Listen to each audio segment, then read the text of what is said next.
సోనరాజు గారు వారు జీవించినటువంటి జీవితం, మరి కష్టజీవిగా జీవించారు. అనేక వ్యాపారాలు చేశారు.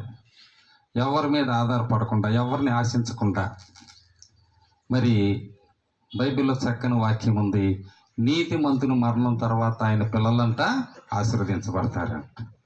మరి ఈరోజు ఆయన బిడ్డలు ముగ్గురు కూడా చాలా ఉన్నతమైన స్థితిలో ఉండి దేవుని వాక్యాన్ని ప్రకటించేవారుగా ఉన్నారు, మనం చూస్తున్నాం. కాబట్టి వారి ముగ్గురు బిడ్డల కుటుంబంలో కూడా దేవుడు దీవించలాగున ఆ నీతిమంతుని యొక్క ఆశీర్వాదం వారి బిడ్డల కుటుంబాలపై ఉంది. కాబట్టి చిన్న వాక్యంలో దేవుడు తన వెనుకల్లో దీవించును గాక. మరి మా మధ్య మన డేన్రై గురువులు వరకమరయ్య గారు ఉన్నారు. మరి 2022లో